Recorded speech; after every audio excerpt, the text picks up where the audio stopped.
This is stock number 4-89K. It's a 2003 Buick Lesabre. This is a 3.8 liter L36, California emissions.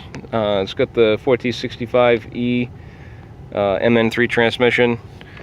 And let's see here. Let me bring the column down here so you can read it. Got no lights on at all. 168, 366 for miles. So a little up there for miles, but not bad.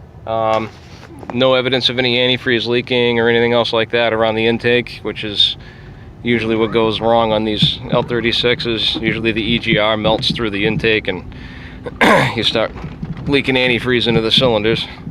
But it runs beautiful. I mean, the underneath of this thing is all rotted out, but motor and transmission are very, very good. Runs nice and smooth, no skips, no smoke, no knocks, no fluid transfers as of yet.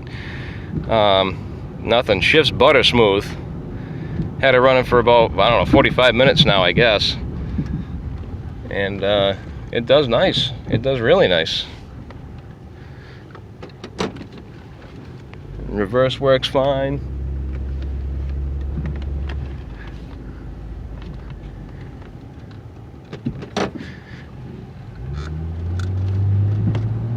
Yep.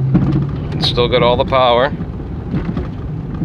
Yeah, and it does go into every gear. I had it up to about 55 already, and it shifts into overdrive just fine, no shuddering or anything. I'll show you a pic of the motor in a sec. Alright, and there is the engine. Like I said, nice and clean. Somebody's updated the elbows for the coolant bypasses already with the aluminum ones, so that's pretty good.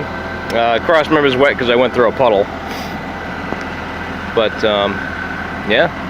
Other than that, I'm not seeing anything else. No green, no antifreeze sweet smell, no nothing. Looks like a good motor. Transmission as well, good drivetrain.